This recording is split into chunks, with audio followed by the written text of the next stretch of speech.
Iran एक बार फिर गंभीर राजनीतिक उथल-पुथल के दौर से गुजरता हुआ नजर आ रहा है। बाहरी मोर्चे पर अमेरिका और इजराइल के साथ बढ़ते तनाव के बीच अब देश के भीतर भी सत्ता को लेकर टकराव खुलकर सामने आने लगा है। कट्टरपंथी धड़े के शीर्ष नेताओं पर खुलकर निशाना साध रहे हैं। कुछ नेताओं को सार्वजनिक मंचों से धमकियां भी दी जा रही हैं, जबकि कई प्रभावशाली सांसद और धार्मिक नेता सरकार पर सॉफ्ट कूप यानी कि शांत तरीके से सत्ता हथियाने की कोशिश का आरोप लगा रहे हैं। अब हालात इतने तनावपूर्ण हो चुके हैं कि ईरान की संसद और राजनीतिक गलियारों में खुलेआम ये कहा जाने लगा है कि यदि मौजूदा नेतृत्व ने अमेरिका के साथ समझौते की नीति जारी रखी तो उसके गंभीर परिणाम होंगे, क्योंकि कट्टरपंथी नेताओं की भाषा लगातार आक्रामक होती जा रही है, जिससे अब ये सवाल उठने लगा है कि क्या ईरान के भीतर सत्ता संघर्ष एक नए चरण में प्रवेश कर चुका है और आखिर क्यों भड़क गए हैं कट्टरपंथी।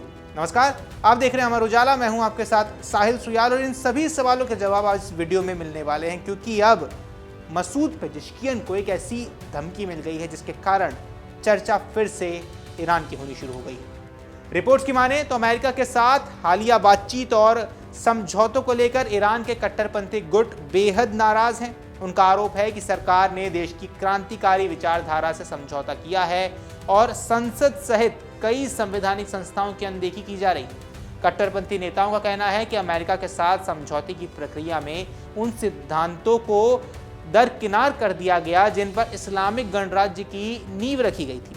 अब आरोप है कि सरकार ने राष्ट्रीय सम्मान और सुरक्षा से जुड़े मुद्दों पर पर्याप्त कठोर रुख नहीं अपनाया। अब एक शब्द मैंने शुरुआत में कहा था, सॉफ्ट कूप। अब समझिए सॉफ्ट कूप का मतलब क्या होता है। ईरान की राजनीति में इन दिनों सबसे ज्यादा चर्चा सॉफ्ट कूप शब्द की हो रही है। इसका अर्थ यह है बिना सैन्य विद्रोह या खुले तख्ता पलट के सत्ता का संतुलन धीरे धीरे बदल दिया जाए।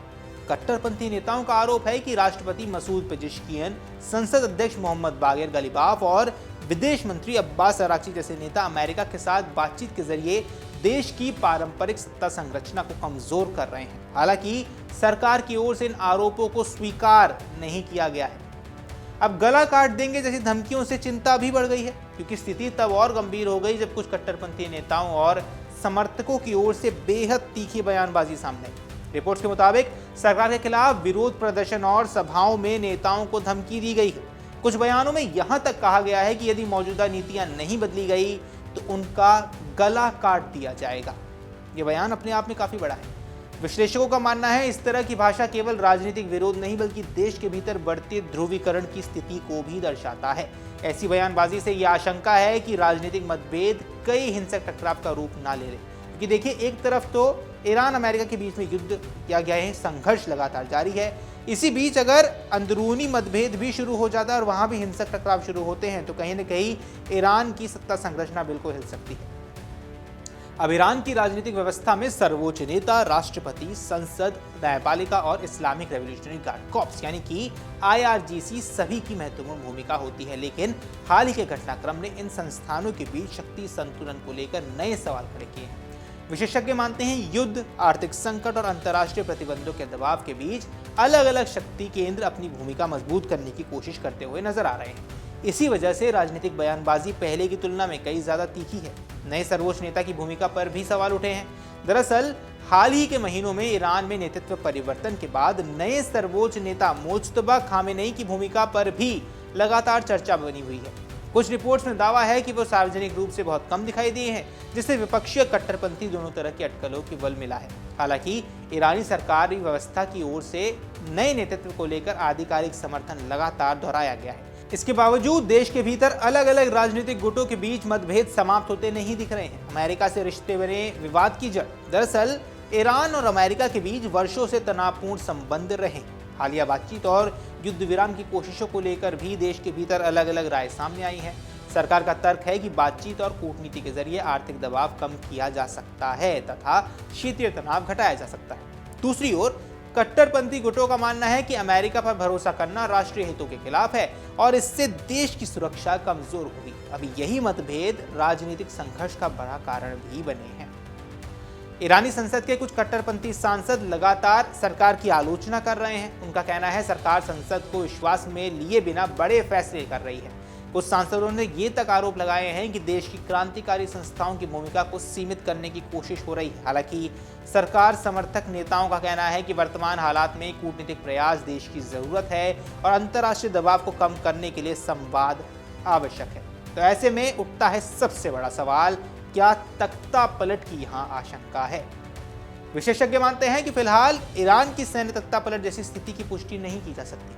सॉफ्ट कूप का आरोप मुख्य रूप से राजनीतिक बयानबाजी का हिस्सा है और इसे लेकर कोई स्वतंत्र आधिकारिक पुष्टि सामने नहीं आई है। फिर भी ये स्पष्ट है कि देश के भीतर राजनीतिक ध्रुवीकरण बढ़ जरूर रहा है। अगर आर्थिक संकट, बाहरी दबाव और आंतरिक मतभेद इसी तरह जारी रहते हैं तो आने वाले समय में सत्ता संरचना और तेज हो सकती है और सत्ता को लेकर जो संघर्ष चल रहा है ये और ज्यादा तेज होता हुआ हमें नजर आ सकता है। क्षेत्रीय राजनीति पर भी इसका असर पड़ने वाला है। दरअसल ईरान पश्चिमी एशिया की सबसे प्रभावशाली शक्तियों में से एक है। ऐसे में वहां की आंतरिक राजनीतिक अस्थिरता का असर पूरे क्षेत्र पर पड़ता है। अमेरिका के साथ संबंध, इजराइल के साथ तनाव, खाड़ी देशों की सुरक्षा और वैश्विक ऊर्जा बाजार, सभी पर ईरान के फैसलों का प्रभाव पड़ता है। ऐसे में राजनीतिक संघर्ष और गहराया तो विदेशी नीति, परमाणु कार्यक्रम वाली नीति और क्षेत्रीय सुरक्षा से जुड़े मुद्दों पर भी इसका असर साफ तौर पर देखने को मिल सकता है। अब यही वजह है कि पूरी दुनिया की नजर इस समय तेहरान के राजनीतिक घटनाक्रम पर टिकी हुई है। फिलहाल ईरान में सरकार और कट्टरपंथी गुटों के बीच राजनीतिक तनाव जारी है। कट्टरपंथी नेताओं की ओर से लगाए गए सॉफ्ट कूप के आरोप और दी गई धमकियां देश के भीतर बढ़ती राजनीतिक खाई को दिखाती हैं। हालांकि अभी तक किसी आधिकारिक एजेंसी ने तख्ता पलट की पुष्टि नहीं की है और न ही सरकार ने इन आरोपों को स्वीकार किया है। आने वाले दिनों में ये देखना काफी महत्वपूर्ण रहेगा कि सरकार इन आरोपों का किस तरह जवाब देती है, अमेरिका के साथ बातचीत किस दिशा में आगे बढ़ती है और क्या ईरान के भीतर राजनीतिक मतभेद शांत होते हैं या फिर ये संघर्ष और ज्यादा गहरा होने वाला है। अब इस पर आपको जो कुछ भी लगता है हमें कमेंट सेक्शन पर जरूर बताएं। फिलहाल के इस वीडियो में इतना ही। नमस्कार।